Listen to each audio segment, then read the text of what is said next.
Ésaïe, chapitre 59. Voici, la main de l'Éternel n'est pas trop courte pour délivrer, ni son oreille trop pesante pour entendre. Mais ce sont vos iniquités qui ont fait la séparation entre vous et votre Dieu. Et ce sont vos péchés qui lui font cacher sa face pour ne plus vous entendre.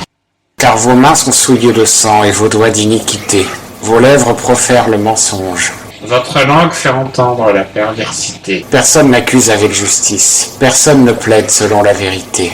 On se confie dans le néant et l'on dit des faussetés. On conçoit la malice et on enfante le crime. Ils font éclore des œufs d'aspic et ils tissent des toiles d'araignée, qui mangent leurs œufs en meurent, et si l'on en écrase un, il en sort une vipère. Leurs toiles ne feront pas un vêtement, et ils ne pourront se vêtir de leurs ouvrages. Leurs ouvrages sont des ouvrages d'iniquité, et leurs mains pleines d'actes de violence. Leurs pieds courent au mal, et se hâtent pour répandre le sang innocent. Leurs pensées sont des pensées d'iniquité. Le ravage et la ruine sont sur leurs sentiers. Ils ne connaissent pas le chemin de la paix. Il n'y a point de justice dans leur voie. Ils se font des sentiers tortueux. Tous ceux qui y marchent ne connaissent point la paix. C'est pourquoi le jugement favorable s'est éloigné de nous, et la justice ne parvient pas jusqu'à nous. Nous attendons la lumière, et voici les ténèbres, l'éclat du jour, et nous marchons dans l'obscurité. Nous allons à tâtons, comme des aveugles le long d'un mur. Nous tâtonnons comme des gens sans yeux. Nous trébuchons en plein midi comme sur la brune. Dans l'abondance, nous sommes comme morts. Nous rugissons tous comme des ours. Nous ne cessons de gémir comme des colombes. Nous attendons le jugement et il n'y en a point. Le salut, il est loin de nous. Car nos transgressions sont nombreuses devant toi et nos péchés témoignent contre nous. Car nos transgressions sont avec nous et nous connaissons nos iniquités. Pécher et mentir contre l'Éternel et nous détourner de notre Dieu.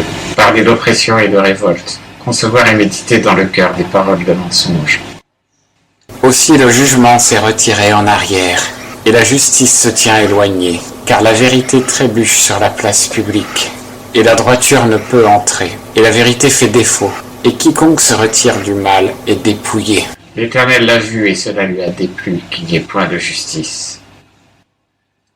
Il a vu qu'il n'y a pas un homme, il s'étonne qu'il n'y ait personne qui intercède. Mais son bras l'a délivré, et sa propre justice l'a soutenu. Il s'est revêtu de la justice comme d'une cuirasse, et il a mis le casque du salut sur sa tête.